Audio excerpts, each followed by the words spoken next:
Ya, sebelum firman Tuhan kita dengar, kita dengarkan kesaksian dari hambanya Ibu Anita Gija. Silakan Ibu. Salam, salam Bapak Ibu terkasih dalam Kristus Yesus. Saya mendapat kesempatan baik untuk bersaksi ya di sore hari ini dengan life changing ya. Saya sebenarnya anggota baru di sini Bapak Ibu. Tapi saya percaya tidak kebetulan banyak juga teman yang dari Kingdom Family di sini. Saya hanya melihat bagaimana orientasi para hamba-hamba Tuhan di dalam kehidupan sehari-hari di masa pandemi COVID-19 ini. Kita sudah sangat produktif ya waktunya, sangat banyak waktu. Nah, kesaksian saya itu secara pribadi ternyata manusia itu sesungguhnya multi talent. Ketika dia dibutuhkan oleh Tuhan, apapun dia bisa lakukan ketika dia tidak pernah menyerah dengan segala waktu. Nah, kitalah yang memanage waktu. Dan saya coba melakukan itu, terkadang saya berpikir, apakah saya mampu dan sanggup dengan bertubi-tubi pekerjaan. Tapi Tuhan tuh dahsyat luar biasa. Karena kita memang mau dituntun, sehingga walaupun saya disuruh membuat tulisan, buat narasumber, bicara di sana, di sini, di sana, di sini, tapi saya percaya Tuhan tuh mengajari ya. Akhirnya day by day gitu ya, waktu demi waktu tetap bisa kita lalui sesuai dengan progres Tuhan, bukan maunya kita. Terkadang saya sedih juga gitu, hari-hari nggak bisa menikmati keluar gitu ya, karena merasa terlalu terkungkung dengan kondisi. Tapi saya percaya mungkin kita dibentuk seperti ini, sama halnya dengan Bapak Ibu sore hari ini, pagi sudah ibadah, sore juga ibadah. Karena kita apa? Karena kita butuh sekali akan pertolongan Tuhan. Di masa pandemi ini, yang baik bisa tidak baik, yang tidak baik bisa menjadi baik. Dan saya sangat merasakan hal itu. Nah, hidup pun tidak selalu nyaman. Tidak selalu nyaman, walaupun kita sudah sangat disibukkan oleh selalu pelayanan kepada Tuhan. Ada saja cobaan, ada saja cobaan. Tapi yang saya mau katakan kepada teman-teman, seberat apapun masalah yang dihadapkan pada kita, ketika kita usi ya. Jadi kalau saya boleh katakan ketika anak saya menikahkan di HKBP ini juga karena di HKBP itu ada satu aturan tukar cincin itu harus di martupol. Tidak boleh pas lagi pemberkatan. Nah, berbeda-beda, gereja lain boleh gitu. Nah, pada saat martupol saya tuh berdoa, Tuhan, kenapa ini toko emas untuk buat cincin harus sakit COVID? Saya jadi seperti komplain Tuhan gitu ya.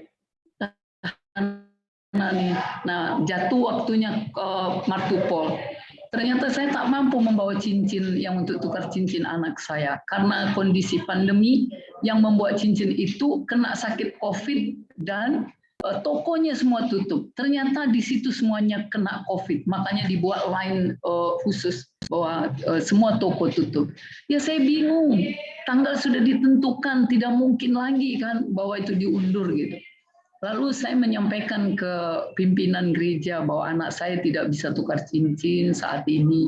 Bolehkah diperkenankan di hari pemberkatan? Semula dibilang boleh. Nah, tibalah hari hanya. Saya sangat bersedih. Karena pada saat kami sudah pakaian cantik, muka sudah bagus-bagus gitu ya. Kami datang ke gereja dengan sukacita gitu ya, pihak laki-laki dan perempuan. Ternyata tidak diperbolehkan tukar cincin. Itulah mengapa saya bilang bahwa gereja kadang-kala itu terlalu kaku dengan sebuah aturan. Sangat kaku dengan sebuah aturan. Padahal aturan itu yang buat manusia. Ya, padahal Tuhan kan tidak begitu mengatakan. Kalau situasinya memang kondisi pandemi, cincin tidak bisa dibuat, selesai baru 2 hari menjelang pemberkatan. Itu melalui perdebatan Bapak Ibu. Akhirnya saya diam gitu ya, saya berdoa di bawah kaki salib itu, Tuhan saya jangan dipermalukan dengan kondisi ini, saya malu dengan besan saya, karena waktu martupol di tempat besan, pada saat pemberkatan di tempat saya, Tuhan Yesus jangan saya dipermalukan, Wah, itu yang memberkati Pendeta Gomar Gultom, Ketua PGI. Saya telepon, saya bilang bagaimana ini. Nah, ternyata dia juga sudah melobi-lobi pimpinannya gitu. Akhirnya dengan kekuatan doa sudah stuck 30 menit, tidak dimulai-mulai. Ini bagaimana seperti itu. Ya udah saya diam aja, itu artinya saya lari bersembunyi seketika berdoa, saya mohon pertolongan Tuhan untuk tidak mempermalukan saya kepada keluarga besan gitu. Ya, akhirnya saya ditelepon Pendeta Gomar, dia bilang itu bisa dimaklumi karena memang kondisi pandemi ini. Akhirnya terjadilah kemurahan Tuhan. Setelah kita selesai berdoa, akhirnya kita mulai. Tapi sudah tidak sukacita gitu ya, karena semula ada perdebatan. Nah, saya hanya mau menyampaikan. Kenapa gereja harus seperti itu, aturan dengan harus begini, harus begitu, harus begini.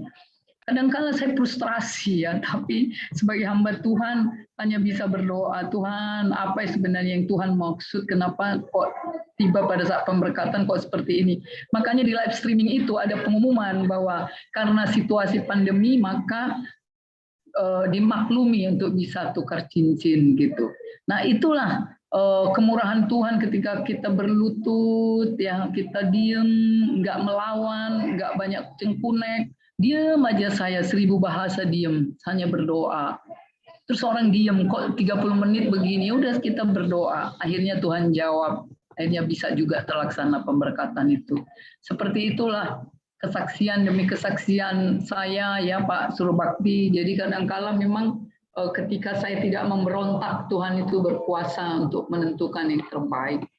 Nah, sama halnya saya juga menyerukan kepada teman-teman gitu ya, ketika kita disuruh mungkin untuk boleh pelayanan, harus bertugas ke daerah, banyak aduh harus begini, ternyata kita nggak boleh adu-adu, kita harus bersemangat di dalam Tuhan, karena ketika sesulit apapun yang kita hadapi, Tuhan pasti beri solusi, Tuhan pasti beri jawaban.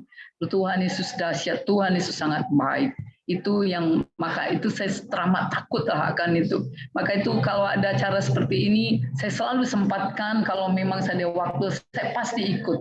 Maka subuh pun saya berkomitmen selalu ibadah, karena memang dari dulu suka beribadah. Saya percaya teman-teman yang ada di sini bukan kebetulan, tapi karena memang sudah dipanggil Tuhan, dipilih dan diutus untuk kita semua boleh menjadi pelayan-pelayan Tuhan yang bisa memultiplikasikan orang yang percaya kepada Tuhan. Saya kira itu Pak Surbakti. Terima kasih, semangat terus teman-teman.